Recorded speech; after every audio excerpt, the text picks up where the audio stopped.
Alors, comme nous sommes, en plus de la paracha de Béchalach, nous sommes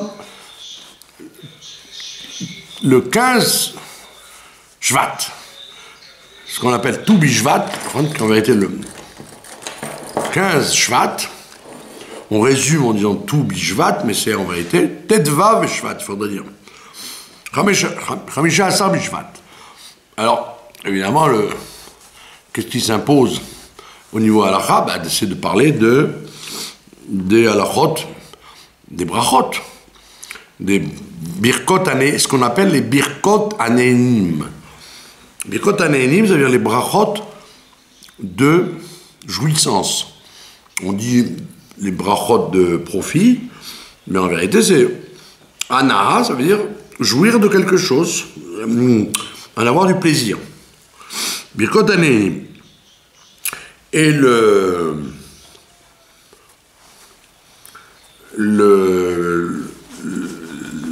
la journée du Tu Bishvat, c'est une journée où effectivement on a la coutume de manger des fruits. Alors, le minag, la coutume la plus répandue, c'est de manger les 7 fruits d'Israël, par lesquels la terre d'Israël est flattée et complimentée. Donc il y a les céréales et il y a les fruits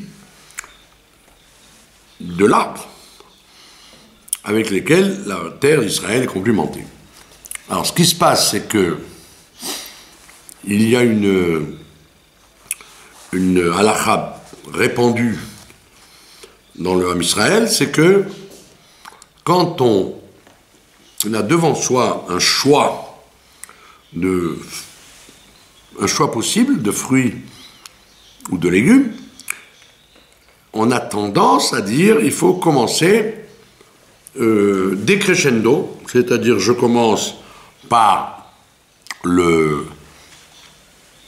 les céréales sous forme de pain ou de maisonnottes ou de gâteaux, et effectivement, si c'est sous forme de gâteau, si c'est sous forme de pain, je renquille ce qu'il y a avec. Si c'est sous forme de gâteau, je commence par le gâteau, après j'irai vers le vin, après j'irai vers les dattes, les olives, etc. Après, je passerai aux fruits de la terre, et en dernier lieu, je passerai à une boisson ou un produit comme le poulet, les œufs ou le fromage, qui serait la bracha la plus élémentaire, la moins honorable qui soit, c'est ce qu'on appelle la bracha de She'akol. Ça, c'est le chemin habituel que les gens veulent avoir, de faire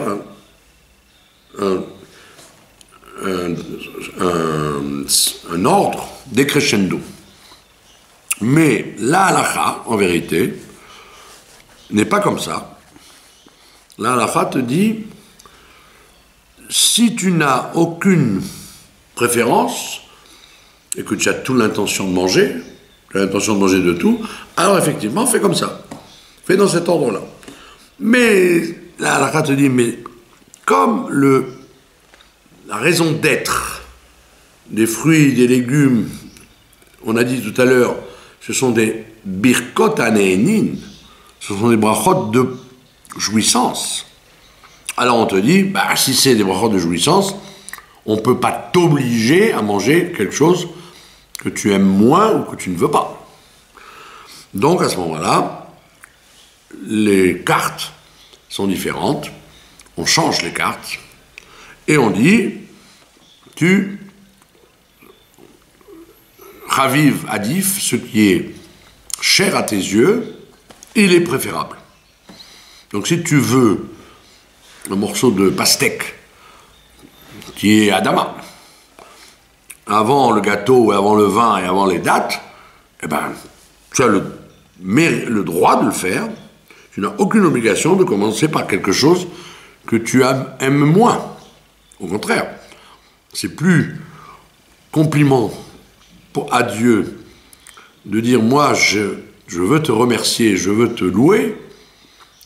C'est plus un compliment à Dieu de prendre quelque chose qui nous est cher que quelque chose qu'on nous impose.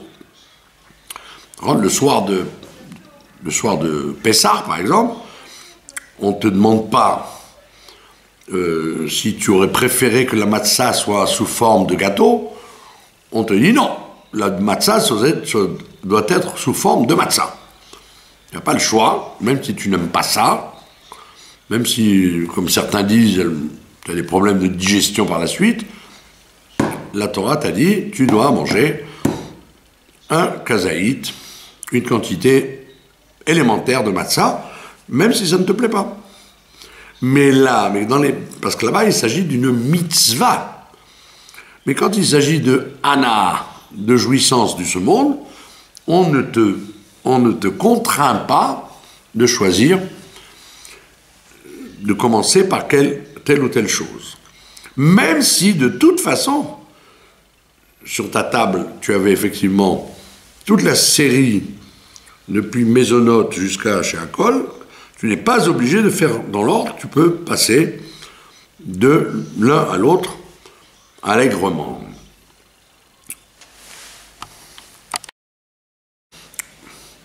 Nous allons passer à un problème qui peut se soulever, le problème de la prépondérance de la terre sur l'arbre ou de l'arbre sur la terre. On sait très bien que quand on a devant soi un fruit de l'arbre et un fruit de la terre, on a le droit de commencer par le fruit de la terre en excluant dans son esprit, on appelle ça kavana negdit, on exclut dans son esprit de rendre quitte le fruit de la terre, le fruit de l'arbre. J'ai une pastèque et une orange, j'ai l'intention de manger les deux, mais certains vous diront, si tu manges l'acide avant le doux, tu vas avoir un dérangement, donc il vaut mieux commencer par exemple par le doux et après l'acide. Donc toi tu veux manger la pastèque avant l'orange, on te dit très bien, mais quand tu fais Adama sur la pastèque, fais bien attention à ne pas rendre quitte l'orange, parce que qui peut le plus peut le moins, comme on dit à Marseille. Donc si tu as béni la terre, peut-être tu ne pourrais plus bénir l'arbre, puisque l'arbre lui-même vient de la terre. Donc pour éviter ce conflit, on te dit, exclus dans ta tête que tu as rendu quitte l'orange. Tu n'as rendu quitte que la pastèque. Et donc, tu peux manger après ton orange, ça ne dérange pas, puisque tu avais exclu dans ta tête le fruit de l'arbre, tu n'avais compris que le fruit de la terre. Maintenant, il y a dans la végétation, il y a des fruits que la halakha ne sait pas classer comme étant des fruits de l'arbre ou des fruits de la terre. Quelle est la problématique? Elle est très simple, c'est qu'il y a des arbres qui ne restent pas plusieurs années, qui repoussent tous les ans par exemple.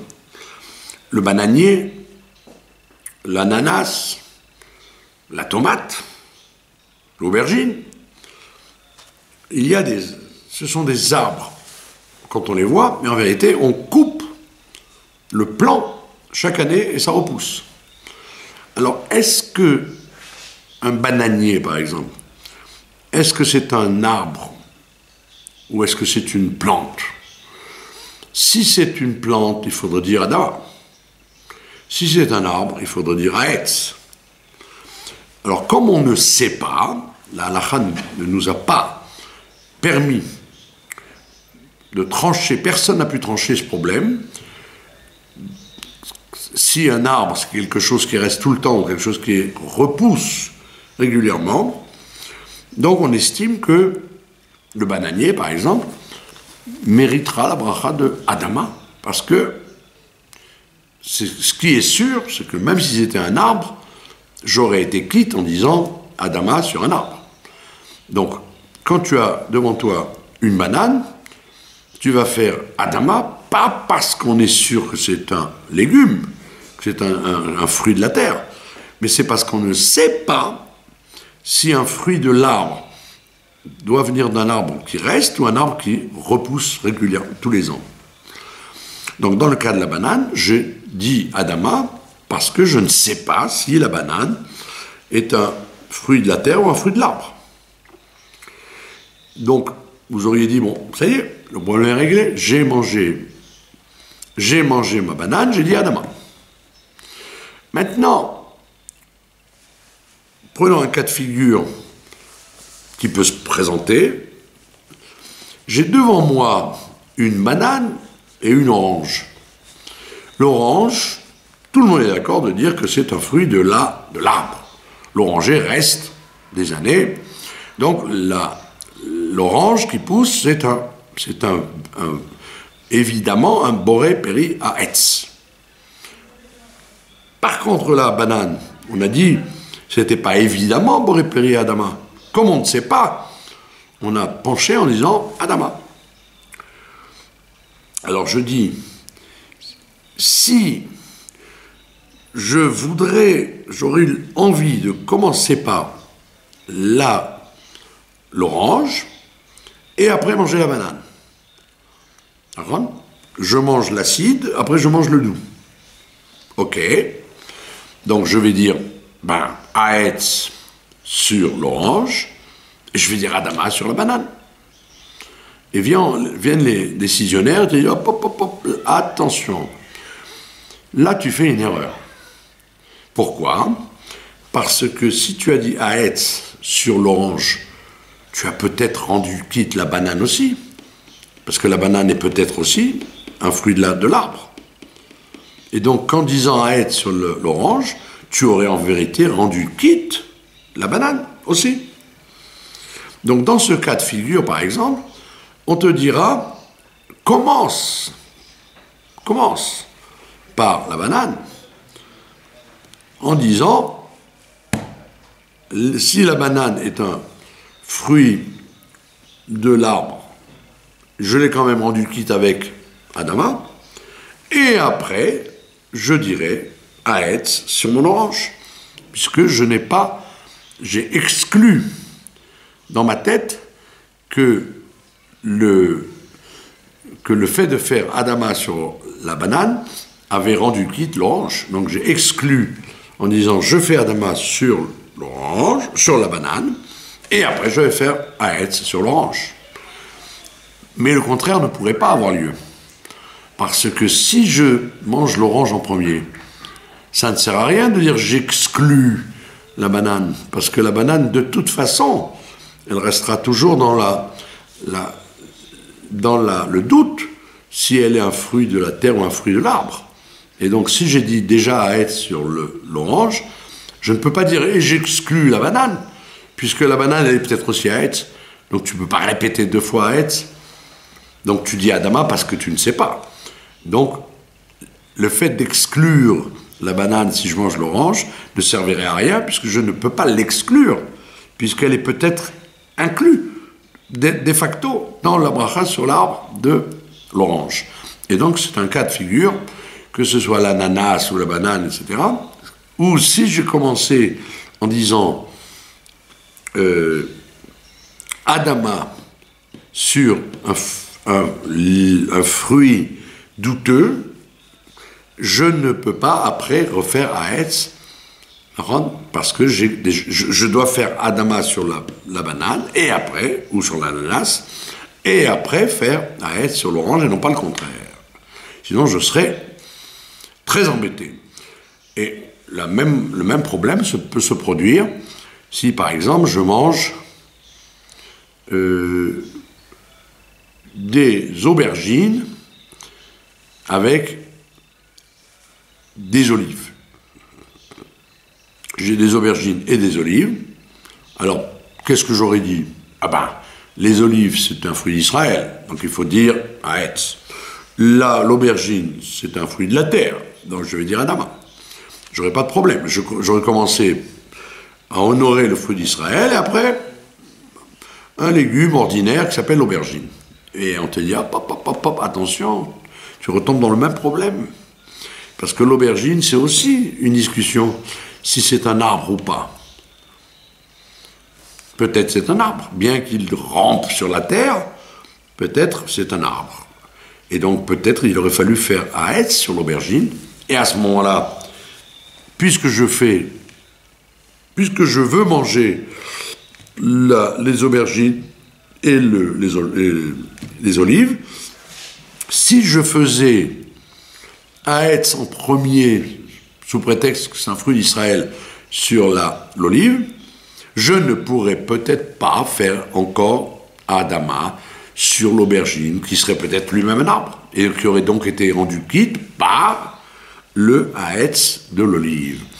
Donc c'est évident, malgré le fait que l'olive soit un fruit d'Israël et que l'aubergine ne l'est pas, je dois commencer malgré tout par l'aubergine pour pouvoir après faire Haetz avec assurance sur l'olive. Un troisième cas fréquent, c'est ce qu'on appelle le cas de bracha chez Natzricha, une bracha inutile. Une bracha inutile, c'est un cas un peu extrême de ce qu'on appelle bracha levatala, bracha pour rien. On n'appelle pas ça vraiment pour rien, c'est pas nul, puisque ça s'appuie sur quelque chose, mais j'aurais pu m'en passer. J'aurais pu ne pas le faire. Et comme je n'aurais pu ne pas le faire, alors je ne dois pas le faire. Comme on connaît le principe, ça fait brachot, les hakel. Quand on a un doute, si on doit dire une bracha ou pas, on ne dit pas. Or, il y a un cas donc qui s'appelle, un cas de bracha levatala un peu particulier qui s'appelle bracha inutile. Et les chachamim sont très pointilleux de nous dire, si c'est une bracha que tu n'as pas besoin de faire, ne la fais pas. Sinon tu rentres dans une espèce de succursale, de dérivé de l'interdiction du troisième commandement, qui s'appelle l'otissa, Shem Hashem, la chaf. Ne prononce pas le nom de Dieu pour rien. Quand on dit ce troisième commandement, les gens y croient qu'il s'agit de blasphème ou de serment au tribunal, etc. Non, tout simplement, quand je dis une bracha qui ne sert à rien, dont j'aurais pu me passer, ça s'appelle bracha she'ena tzricha.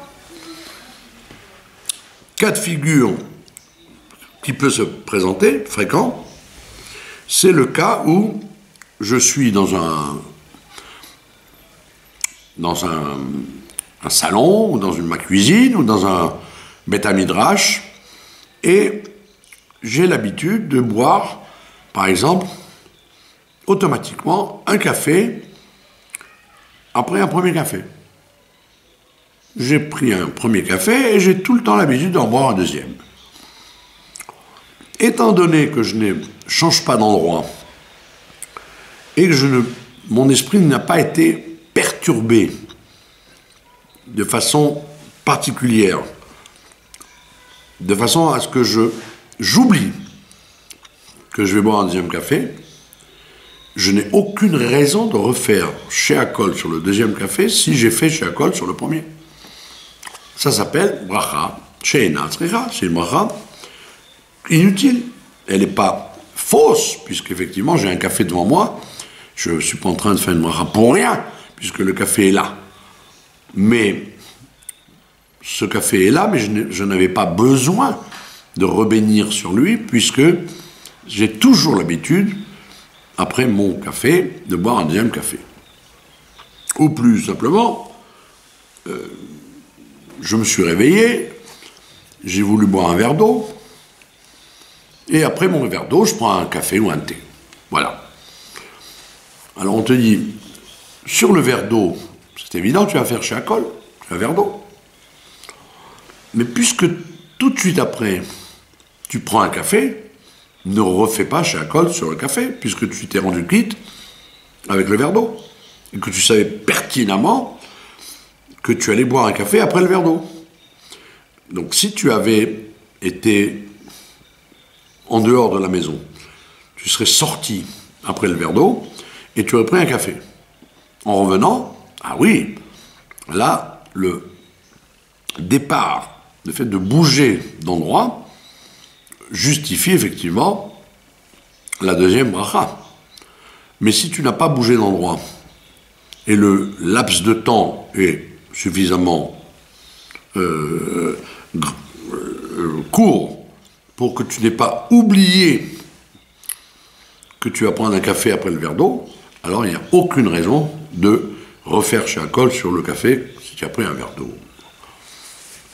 Voilà, donc, en bref, il y a effectivement une infinité de lois concernant les brachot de jouissance, mais comme c'était le soir de Nouvel An des arbres, nous avons effleuré certains sujets qu'il est bon de remettre à la surface pour savoir comment se comporter devant les choses de ce monde dont on veut avoir un profit. Voilà, ça c'était pour la halakha. Maintenant nous allons passer à la parashat Hashavua, la parashat Beshalach. La parashat Beshalach est une parasha extrêmement variée, puisqu'elle commence avec la longue histoire du passage de la mer Rouge, qui occupe énormément de versets, et après le passage de la mer Rouge, on arrive à une épreuve, une deuxième épreuve, après l'épreuve de la mer Rouge, on arrive à une épreuve que, quand les Bnei Israël rentrent dans le désert, eh ben, ils se trouvent sans eau. Ils se trouvent sans eau et évidemment, ils grognent à Moshe Rabbeinu, ils lui disent, il y a écrit là-bas qu'ils ont été éprouvés par l'eau. Pourquoi ils ont été éprouvés par l'eau? C'était une épreuve légitime. S'il n'y a pas plus d'eau et dans un désert, je peux comprendre qu'un peuple entier s'inquiète de ne pas avoir d'eau. Alors évidemment, Rashi nous explique pourquoi c'était pas beau ce qui s'est passé. C'est que les Bnei Israël n'ont pas demandé gentiment, poliment, normalement à leur berger, Moshe Rabbeinu, s'il te plaît, nous n'avons pas d'eau, nous sommes inquiets, est-ce que tu peux prier pour qu'il y ait de l'eau? Mais au lieu de ça, les Bnei Israël font ce qu'on va voir pendant les 40 ans, ils ont une telouna, ils ont une exigence coléreuse et un peu en révolte. Ce qu'on appelle une tlouna. Une tlouna, c'est quand on n'est pas d'accord avec quelque chose, mais qu'au lieu de l'exprimer en mettant des gants, en étant aimable, on tape sur la table méchamment et vulgairement. Et donc, c'est là l'épreuve. Le Nisayon n'est pas de ne pas avoir d'eau. Le Nisayon était de comment demander cette eau à Moshe. Et, évidemment, Moshe fait le miracle que l'on connaît. Il transforme l'eau amère en jetant un bâton amer. Au lieu que l'eau soit encore plus amère, elle devient douce. Il a adouci l'eau qui était amère.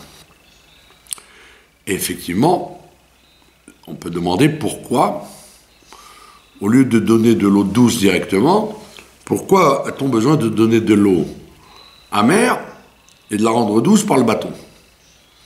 Mais tout simplement parce que la Torah veut nous apprendre un grand klal dans la Emouna, dans la foi, c'est qu'il peut arriver que une situation apparemment amère soit en vérité, par le travail, dans notre cas c'est celui de Moshe Rabbeinu, et dans la vie, ça peut être le travail de chacun, de transformer l'amertume en douceur. C'est-à-dire qu'au lieu que la réalité de la chose soit dure, amère, imbuvable, impraticable, par le fait de s'élever, je peux transformer l'amertume en douceur. Une histoire qui a eu lieu, il y avait pendant la guerre une discussion très grave entre les Russes et les Polonais, et une famille chassidique qui habitait en Pologne devait opter obligatoirement soit pour la nationalité russe, parce que la Pologne, cet endroit de la Pologne avait été annexé, soit être expulsé. Une famille chassidique très forte a discuté, ils ont dit, a priori, il ne faut pas faire les malins, il ne faut pas être compliqué, acceptons d'avoir la nationalité, garder cette nationalité polonaise et éviter l'expulsion. Les Russes n'étant pas aimables, c'est pas gentil. Ce qui nous attend. Le chef de famille a dit non.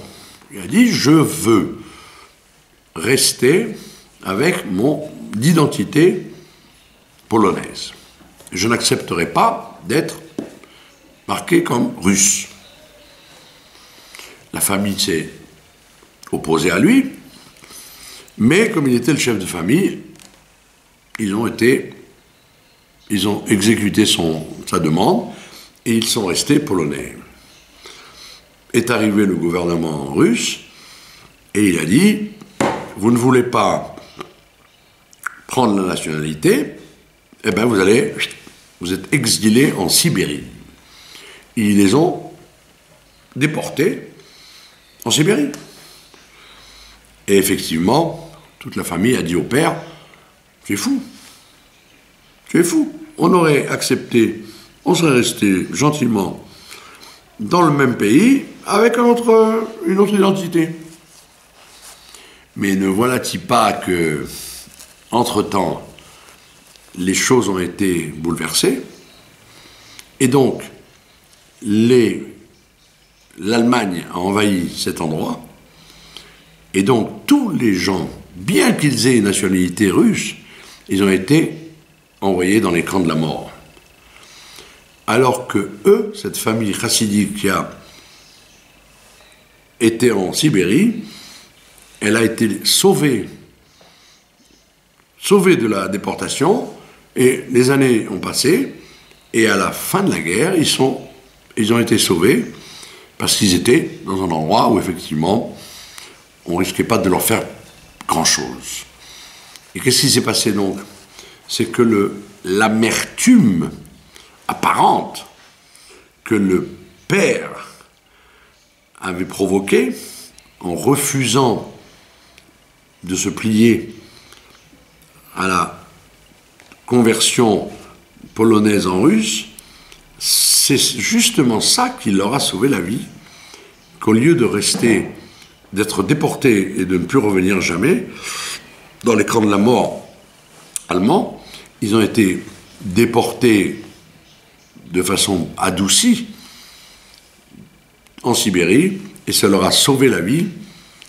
Alors on voit bien qu'une chose qui était amère, entre guillemets, le mauvais choix du père, s'est transformé en bon choix, puisque c'est ça qui leur a sauvé la vie. Donc c'est l'enseignement de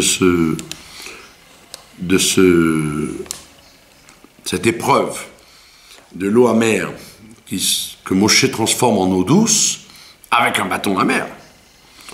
C'est un enseignement général pour toute l'histoire du Ham Israël, puisque on traverse la mer Rouge, donc va commencer ce qu'on appellera dans l'histoire que le Midrash amène, la Kabbalah, la Chassidut, le Moussar, ce qu'on appelle le travail, le service de Dieu dans les épreuves. Que dans les épreuves, il y a un service de Dieu. C'est-à-dire on doit réagir à l'épreuve en étant fort et en n'étant pas forcément à couler dans le même moule en disant bon, l'épreuve est trop forte pour nous, ne nous intéressons pas à elle, rentrons avec elle. Il arrive quelquefois que justement l'épreuve consiste à être fort, rester immobile dans ses décisions et ses convictions, et qu'en fait, l'apparence d'amertume qu'il y a peut se transformer très souvent en douceur par la suite. Et c'est un très grand enseignement de cette eau amère qui est devenue de l'eau douce. Et cet endroit où s'est passé cet événement s'appelle Mara, ça veut dire l'endroit amer. Et pour nous signifier qu'en fait, même dans l'amertume, il peut y avoir quelquefois, si on sait le prendre, il peut y avoir un élément de douceur qui va rejaillir. Après, il y a l'épreuve de la faim. Les Bnei Israël n'ont plus de pain. La pâte qu'ils avaient gardée avec eux en sortant d'Égypte était de la pâte qui était restée matzah. Et ils se retrouvent, encore une fois, une situation où il n'y a plus de pain. Et ils demandent à Dieu, par l'intermédiaire de Moshe Rabbeinu, de leur envoyer du pain. Et c'est à ce moment-là que Dieu veut leur envoyer la manne, la fameuse manne, qui va tomber à partir du 15 Iyar, et qui va les accompagner pendant 40 ans dans le désert, bien qu'il ne devait rester que quelques jours, puisqu'on est avant le Matan Torah, avant le veau d'or, donc c'était une histoire de quelques jours, mais au lieu d'avoir un pain normal, un pain humain, ils ont eu le mérite d'avoir le pain du ciel, Lechem min hashamayim, la manne, et effectivement ça s'appelle dans la liste des épreuves, encore une épreuve que les Bnei Israël ont eue, et à chaque fois les épreuves se tournent bien, malgré le comportement généralement peu élégant avec lequel les Bnei Israël demandent ce qu'ils n'ont pas. Et cette paracha donc de Béchalar Paro, cette paracha qui est bourrée d'épreuves et de miracles, termine avec un événement extrêmement important qu'on retrouvera dans le judaïsme jusqu'à la fin des temps, la guerre d'Amalek. C'est la dernière épreuve de la paracha, c'est que les Bnei Israël sont confrontés avec Amalek, qui n'a aucune reconnaissance de la grandeur de Dieu et de la grandeur de son peuple, qui n'a qu'une intention, c'est de faire du mal à Israël. Comment Amalek s'y prend? Eh bien, tout simplement, comme dit le Pasuk, Asher karecha baderer, qui t'a refroidi. Le pshat, c'est qui t'a rencontré par hasard sur la route, mais on explique, ce n'est pas simplement la shon kéri, la shon expression de hasard, et une expression de refroidissement, asher karcha baderer, qui t'a refroidi sur le chemin de la sortie d'Égypte pour aller recevoir la Torah. Et cette épreuve d'Amalek est une épreuve qui va nous suivre à travers les siècles jusqu'à, comme dit la traduction araméenne, jusqu'à la venue du Mashiach, où on se débarrassera, on effacera le souvenir d'Amalek, mais entre-temps, il va être avec nous à chaque fois. Et c'est ce que l'histoire raconte, que quand Amalek attaque, Moshe Rabbeinu dit à Yehoshua, choisis des hommes et fais la guerre contre Amalek. Question qu'on aurait pu avoir, c'est que le Midrash nous raconte que les Bnei Israël étaient entourés de 7 nuées protectrices dans le désert. Il y avait une nuée qui balisait le sol pour qu'il n'y ait pas de haut et de bas, et que les serpents, les scorpions ne les rencontrent pas. Il y avait une nuée au-dessus qui les protégeait des intempéries, du soleil brûlant du désert, et 4 nuées tout autour qui les entouraient d'une atmosphère de climatisation permanente pendant 40 ans. Et évidemment, il y avait la septième nuée qui était la nuée de direction qui leur disait où aller. Et donc, effectivement, les commentateurs demandent, on sait très bien que quand les Égyptiens ont voulu tirer des flèches et des pierres, ils se sont heurtés à la nuée extérieure. Il n'y avait aucune possibilité de pénétrer avec des armes à l'intérieur de ces nuées. Et les commentateurs demandent comment se fait-il que les Bnei Israël aient été attaqués par Amalek. Comment pouvaient-ils être attaqués? Ils étaient invulnérables. Et le passouk nous dit Anecheshali macharecha, des traînards. Il y avait dans le peuple juif une quantité de gens qui se disaient ne rentrons pas à l'intérieur des nuées, restons à l'extérieur. C'est quand même un garde-fou. Dans le cas où le voyage s'arrêterait, on pourrait retourner en Égypte éventuellement. Et ces gens-là, qui étaient à l'extérieur des nuées, c'est eux qui ont été attaqués par Amalek. Ce n'est pas ceux qui étaient à l'intérieur, puisqu'ils étaient invulnérables. C'était ceux qui étaient à l'extérieur des nuées qui se sont fait attaquer. Et à ce moment-là, on comprend très bien pourquoi sont-ils attaqués, parce qu'ils ne sont pas dans la route de la émouna imperturbable et implacable, que nous suivrons Moshe, nous suivrons le bon Dieu jusqu'à l'arrivée en Eretz Israël après avoir reçu la Torah. Il y a un scepticisme qui s'est installé chez ces gens-là, et donc le scepticisme intérieur, les doutes intérieurs se traduisent par le Amalek qui est le faiseur de doutes extérieurs. C'est-à-dire, ce n'est pas par hasard que Amalek, le refroidisseur, vient faire son travail sur une catégorie particulière, c'est parce qu'ils étaient eux-mêmes refroidis et sceptiques.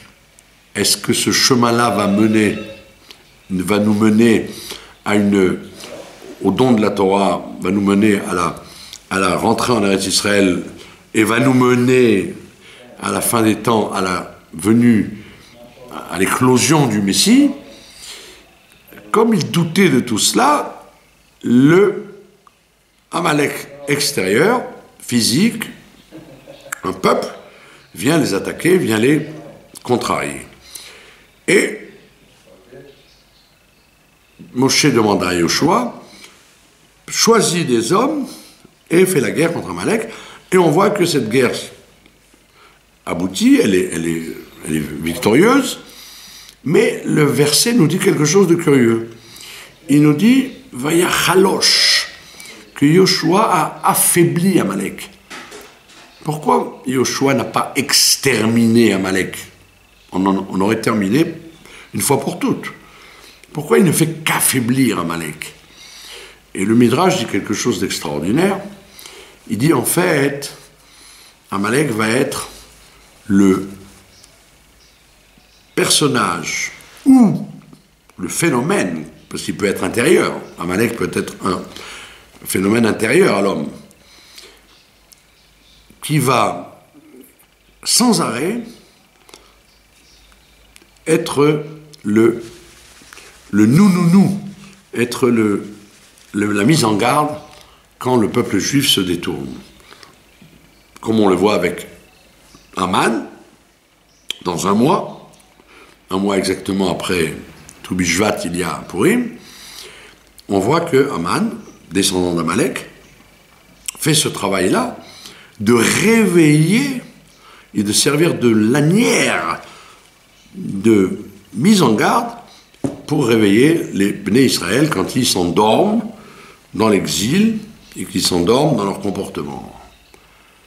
Et donc c'est pour ça qu'il y a écrit Vaya Chalosh, il n'a fait qu'affaiblir, parce qu'il faut laisser toujours l'opportunité à cet élément qui s'appelle Amalek de pouvoir réveiller sans arrêt, quand les Bnei Israël se détournent, de pouvoir les réveiller et les remettre sur le droit chemin. Que s'il avait exterminé Amalek, ah ben c'est comme le chauffeur qui roule de façon démentielle sur la route, et il n'y a ni feu rouge ni policier. S'il n'y a ni feu rouge ni policier, eh ben, tout simplement il va risquer de tuer des gens sur la route, ou tout simplement il va finir par rentrer dans un mur ou dans un poteau et mourir. Et donc, on a sécrété des moyens pour arrêter ça, et dans la vie, on a les mêmes moyens. C'est ce moyen qui s'appelle Amalek. Il va sans arrêt, à travers les siècles, être le moyen de reconnaissance, le moyen de réagir pour que le Bnei Israël puisse se prendre en main. Sinon, il serait sans arrêt en train de dévier du chemin, et il n'y aurait aucun feu rouge pour les arrêter, et donc ils iraient à leur propre destruction. Et c'est pour ça que le Midrash nous dit, enfin la traduction araméenne le dit, que jusqu'à la venue de Mashiach, il y aura ce phénomène qui s'appelle Amalek. Et la Chassidoute nous dit qu'effectivement, il y a le Amalek extérieur, mais le plus dangereux des Amalek, c'est le Amalek intérieur. Comme dit le rabbi précédent, il y a des Amalécites qui sont en chapeau rond, en barbe, ils sont déguisés en rabbanim, ils sont déguisés en personnages qui jouent le jeu du judaïsme et du processus, mais qui en vérité, non, viennent refroidir, viennent enlever la potentialité que l'on a de se reprendre en disant, mais attends, il y a des choses qui ne vont pas là, des choses qui ne sont pas en phase avec ce que la Torah demande. Et donc, la Chassidoute vient et nous dit qu'effectivement, Amalek n'est pas forcément le nazi avec les bottes ou l'Iranien qui veut nous lancer une bombe atomique, ça peut être à l'intérieur de nous des forces intrinsèques au judaïsme qui jouent le rôle de refroidir la foi, la croyance, la confiance en Dieu. Et donc, il faut faire attention, donc, il faut guetter dans chaque situation dans laquelle on se trouve, si le comportement des gens qui sont autour de nous sont un comportement des gens qui sont sous les nuées et suivent Moshe Rabbeinu aveuglement, parce qu'ils ont confiance dans la suite et dans la finalité, ou alors ce sont des personnages qui en vérité veulent nous mettre à l'extérieur, nous mettre des doutes, nous mettre dans l'incertitude, et donc à ce moment-là, c'est un test. Toutes les épreuves sont un test, sont un élément de vérification pour savoir où on en est.